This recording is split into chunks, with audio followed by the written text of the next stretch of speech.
They say that in the silence, you can feel it before you can explain it. That clearly something is now happening inside of Moscow.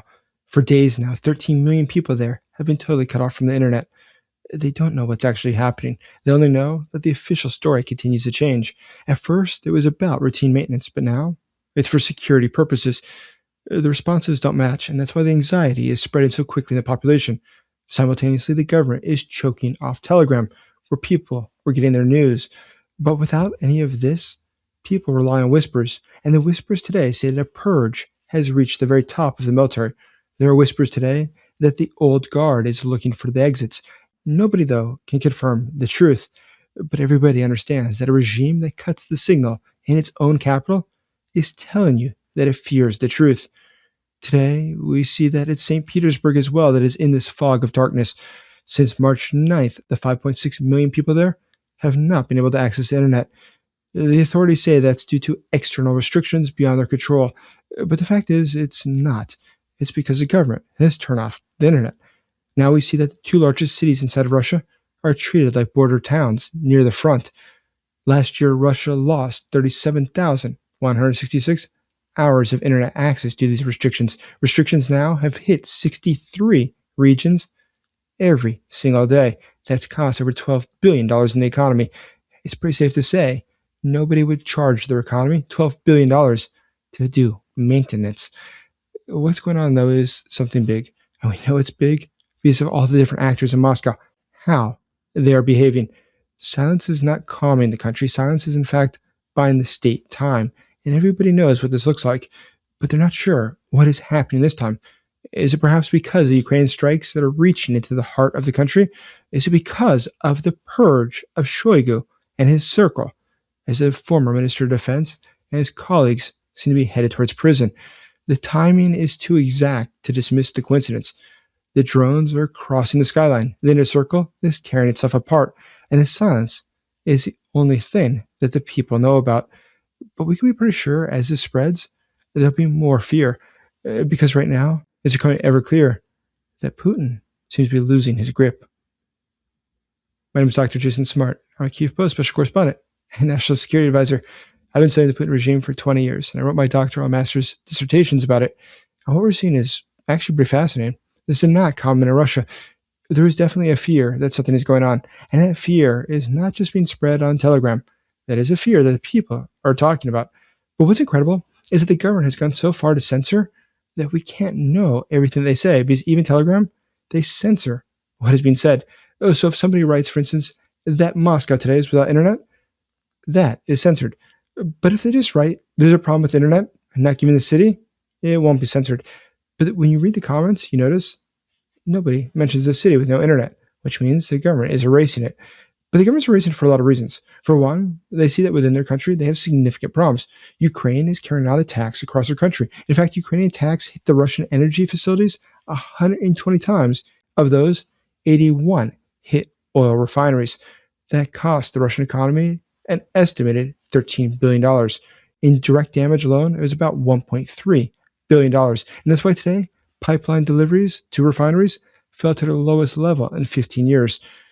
And that's part of Ukraine's strategy. Remember, Ukraine understands that the only way they can defeat Russia is not by taking territory today in the Donbass. It's by making sure the Putin regime cannot wage war. So Ukraine is not just hitting oil refineries, it is hitting the system that pays for the war. Every refinery forced offline turns battlefield pressure into budget pressure. And today, even pro-Kremlin voices are starting to find it harder to explain the war. Why? Russia is losing. Consider Ivan Pankin. He's from Komsomolskaya Pravda.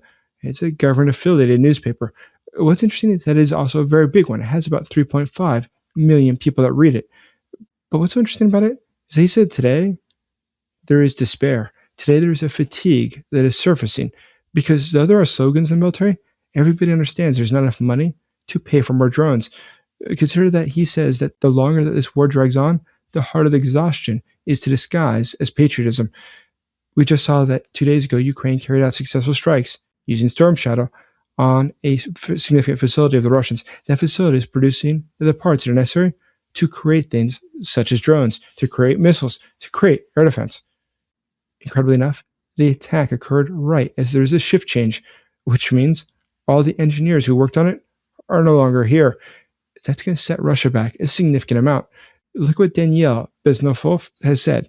He said that Ukraine was supposed to be an easy one. He thought it was going to be a pushover, but it turned out not to be that way. Unlike the Ukrainians, he said the Russians, their officers rule through abuse and humiliation. But that creates a problem because ultimately the soldiers don't want to take orders from their officers. But the problem is not just about weapons, as he highlights. The problem is how the Russian military system functions as a whole. Russia is not only fighting Ukraine, it is fighting the rot inside of its own command system, he says. A military built on fear, lies, and corruption eventually starts losing to reality. This reality is a wake-up call for Putin, and if he even knows about it, because the fact is, Russia is quite obviously not doing well. The Kiev Post reports that Ukraine has liberated about 400 square kilometers. It's 154 square miles of land. And February 2026 became the first month since 2023 in which Russia lost more ground than it took. We see that Russia is not able to respond well. Part of that, of course, is due to the fact that on the front, they can't use Telegram. They can't use their radios. And now they can't use Max because the government has said that it is so unsecure that it poses a threat to the life of the soldiers and their officers. But that's why there's so much despair in the Russian military. The Russian military is not strong. Help us get that to more people. Please like this video, subscribe now, and please be sure to leave your comments below. And also consider becoming a channel member. Thank you. Look what Maxim Kalashnikov says. He says that the strategy that Russia is executing is ultimately hurting Russia now more than it hurts Ukraine. But he said something even more interesting. He compared current battlefield logic to the fall of the Tsars in World War I. He also called recent Ukrainian air attacks a great humiliation for Russia, going on to say that every day without success means time is working against Russia. He said that ultimately commanders of the Russian military are already privately reselling their own equipment for profit. They don't think that the war can be won. There's no reason to just have it get destroyed. It's better to make a profit from it, even if that means sending your soldiers off empty-handed. But we see the nationalists in Russia. They understand how bad the situation is. Look at Girkin, an interesting guy. He shot down MH17. He was part of the initial invasion of Ukraine more than 10 years ago. But Girkin, he's now in prison for opposing Putin. But he says today what we see is that Moscow is trying to fake victories. It cannot admit that it is losing. He predicted they'll be claiming more victories going for months into the future. But at the same time, that Russia should expect to be taking deep strikes day after day in the deep rear. And those strikes are ones that he believes will make it impossible for Russia to fight this war. And that's why today the rear is now part of the battlefield. But all this is happening as Russia is running out of money. We've discussed before how January the deficit was $22 billion. By March 10th, the deficit had reached 91% of the annual planned deficit. That means they burned through about an extra $44 billion in just 2 months. And all of this as oil and gas revenues fell 47% year over year. But one very important thing here is that this does not mention the fact, as the German intelligence service said, that in reality, the deficit for the federal government is over 60% higher than that. They've been lying about the numbers. But it's across Russia that we see problems. It's not just the federal budget. In fact, the mayor of Moscow, Sobyanin, he says that the city's revenue grew by about 2%. They projected 6.5% growth. That means that today they're going to have to reduce staff by about 15%. They're going to cut investments by 10%. All of this is because Russia's run out of cash. In the regions across Russia, out of the 85 of them, 74 are now running deficits. All of these are signs that Ukraine's strategy of making it impossible for Russia to wage war is the right strategy to employ, a strategy for which Russia has no reply. This takes us back, though, to the initial point, the greatest point here, which is that the rumors that we are hearing inside of Moscow are significant. What we see is that there are significant rumors, not little ones, large ones, being spread by very well-known personalities inside of Russia, that something is going on. As we discussed yesterday, Surkov, who was an ideologue, he helped set up the Putin regime. He created the entire Putinism that exists. He seems to have fled the country.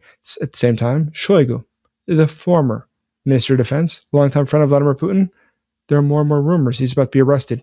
We just saw Ruslan Sokolov, who was, in fact, his deputy minister. He's already been arrested. He's the fourth former deputy minister who's been recently prosecuted who is under Shoigu. So how do you think Shoigu feels about that? How do you think he feels when the rival clans, those from Viktor Zolotov, who's in charge of the National Guard, he has 350,000 to 400,000 guys who work for him. He's a close friend of Putin, his former bodyguard. He now is going after and crushing those who might oppose him. Alexei Duman, he's another name that comes up a lot. Alexei is an important figure because he himself is also a nationalist. He's popular, he's younger, and a lot of people think he might become the president of Russia. But they're going after the people who oppose him, those people who could pose a threat to their ability to monopolize power and wealth within Russia. But the Shoigu rumor, it points to something else as well. It points to the fact that today, even those who knew Putin for decades are no longer secure. And it's incredible that all this is coming out at the very same time. At the very same time that there's less Putin visible publicly. People have been asking where he is. Different videos have come out saying that it was Women's Day or another event. But then this, it's quite sporadic. How is Putin's health? What is going on? Or do people that are close to him, such as Zolotov, realize it's time to clean up house quickly while they still have a chance? They still have his endorsement. When we look back to August 1991, during the Soviet coup attempt, Soviet television switched on Swan Lake. Swan Lake became the symbol to the entire country of when the government is trying to hide a crisis that it can no longer explain. The official statements back then were quite unclear, to say the very least. They were vague and detached from reality, as they simply didn't know what to tell the masses. How do you explain that a coup is taking place? But people today, they remember that as well. They see that today, the Russian FSB, the Federal Security Service, it's doing what it needs to cut off communications across the country. And now, due to a law that Putin signed just weeks ago, they can cut off internet whenever they want, however they see fit.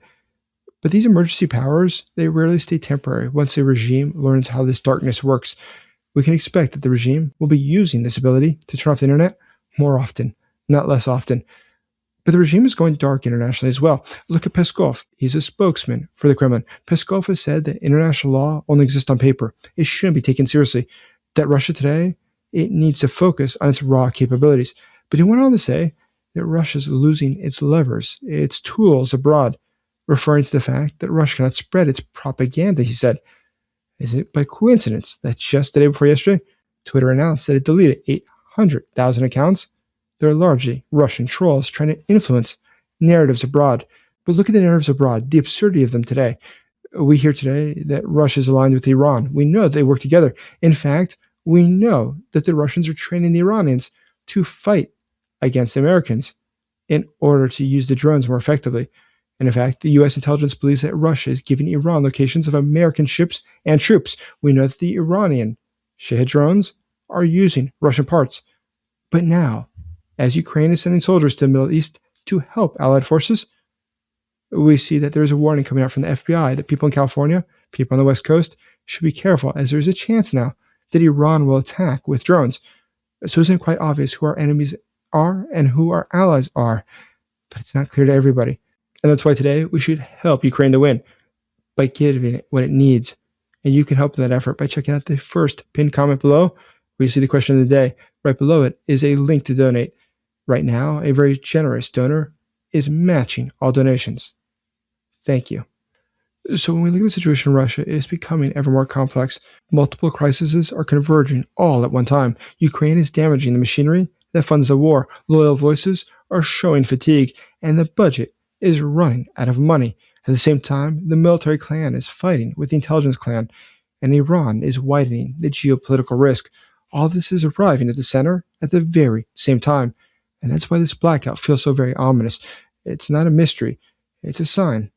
Soon, it'll be very dark in Moscow. Thank you. Check this out and see why. As always, thank you for supporting Ukraine.